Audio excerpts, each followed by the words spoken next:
Okay, 7th standard. आज हम लोग लेसन नंबर 4 शब्द संपदा यह स्टार्ट कर रहे हैं।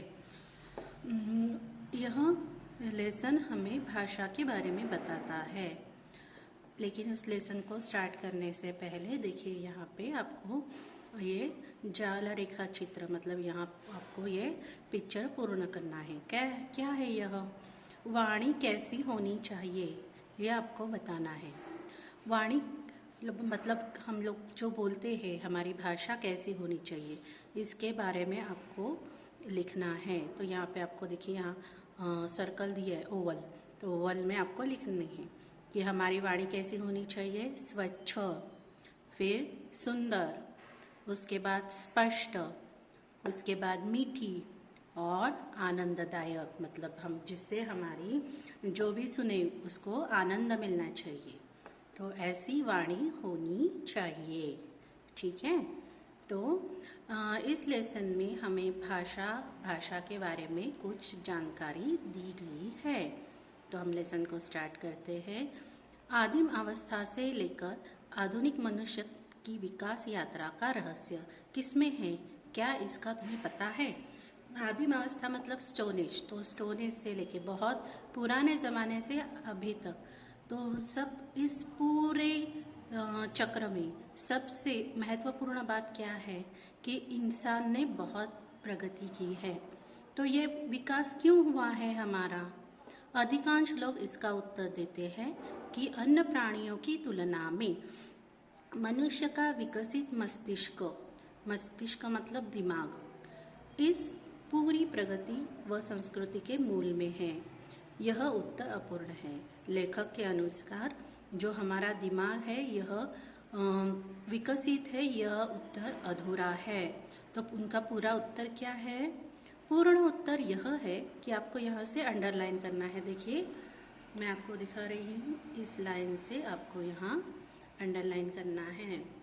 मनुष्य की प्रगति हुई वह इसलिए कि मस्तिष्क ने भाषा की खोज की। भाषा ही सभी प्रगति की जड़ में है। दुनिया की सभी ज्ञान शाखाओं का विकास हुआ भाषा के कारण।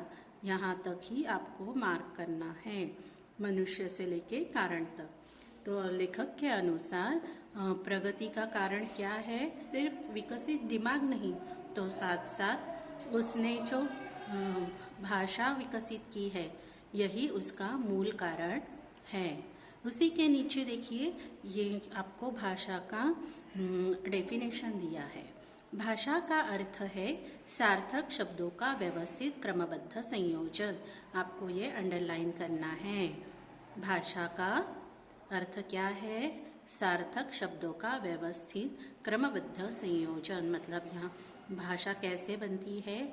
सही शब्दों को व्यवस्थित क्रमबद्ध लगाने से ही सही भाषा बनती है। शब्दों का यह संसार बड़ा विचित्र है। शब्दों की ताकत की ओर हमारा ध्यान कभी नहीं जाता। शब्द ही मनुष्य को ध्यान से जोड़ते हैं, शब्द ही मनुष्य को मनुष्य से जोड़ते हैं और शब्द ही मनुष्य को मनुष्य से तोड़ते हैं। ये तो बात सही है ना? देखिए आप भी अपने अपने फ्रेंड से साथ बातें करते हो, तो अगर आप अच्छे से व्यवहार करते हो, अच्छी बातें बोलते हो, तो ही आपके फ्रेंड्स बनते हैं, है ना?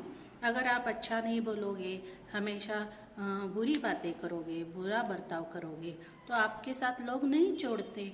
तो भाषा क्या करती है? मनुष्य को मनुष्य से जोड़ती भी है, और अगर आप बुरा बर्ताव करोगे, बुरी बातें करोगे, तो मनुष्य को मनुष्य के साथ तोड़ती भी है। तो भाषा क्या काम करती है? दोनों काम करती है, जोड़ने का भी काम करती है और एक दूसरे से तोड़ने का भी काम करती है। विज्ञान की दृष्टि से तो अक्षर ध्वनि के चिन्ह है, निर्जीव है। मनुष्य ही उन्हें अर्थ देता है, जीवंत बनाता है। जब शब्द जीवंत हो जाते हैं तो फिर उनमें मनुष्य के विविध स्वभाव गुण आने लगते हैं। शब्द क्या करते हैं? वह शब्द खुद को शब्द को अपनी भाषा तो अलग नहीं होते वो, क्योंकि वो निर्जीव रहते हैं। किंतु जब वो शब्द क्या बनते हैं? जीवंत बनते हैं। तो जैसे ही जीवंत बनते हैं तो उनमें उस इंसान के स्वभाव या गुण आ जाते हैं। मनुष्य स्वभाव के जितने विभिन्न नमूने हैं उतने ही शब्दों के स्वभाव के नमूने हैं। तो जैसे जैसे मनुष्य के स्वभाव होते हैं ना, तो वैसे ही शब्दों के स्वभाव भी होते हैं। जैसे देखो, कुछ लोग हमें पसंद होते हैं, देख के हमें खुश होते हैं हम लोग, तो शब्दों का भी वैसे ही है, भाषाओं का शब्द वैसे ही होता है। कुछ शब्द सुनकर हम बहुत खुश होते हैं या फिर कुछ शब्द सुनकर हमें बहुत बुरा भी लगता है। तो ये स्वभाव जैसा इंसानों का होता है, मनुष्य का होता है, वैसे ही शब्दों का भी होता है। जैसे कुछ लोग औरों को हंसने का काम करते हैं, वैसे ही कुछ शब्द भी लोगों को हंसाते हैं। जैसे कुछ मनुष्य औरों को हमेशा तकलीफ देते हैं, वैसे ही कुछ शब्द के उच्चारण मात्र से सामने वाला व्यक्ति व्यथित हो जाता है। मैंने जैसे आपको बताया कि कुछ शब्द हमें खुशी देते हैं तो कुछ शब्द हमें तकलीफ देते हैं, दुख देते हैं। कई बार तो ऐसे शब्दों को सुनकर वह रोने भी लगता है। कुछ लोग बड़े प्रिय होते हैं, वैसे ही कुछ शब्द भी बहुत प्रिय होते हैं। उन्हें बार बार सुनने की, गुनगुनाने की इच्छा होती है। जैसे कि कई देखो गाने होते हैं या फिर कई कविताएं होती है जिनको सुनकर हमें एक बार सुन लेते हैं तो उनको गुनगुनाने की इच्छा होती है। एक और कुछ शब्द धोखा देने वाले होते हैं, कुछ निरर्थक होते हैं, तो दूसरी ओर कुछ शब्द बहुत ही सज्जन, सात्विक, सभ्य और सुसंस्कृत होते हैं। कुछ शब्द निष्क्रिय बना देते हैं। निष्क्रिय मतलब कैसे?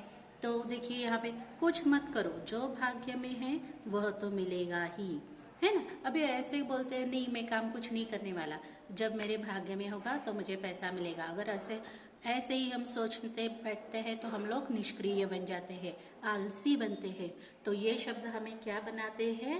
आलसी बनाते हैं।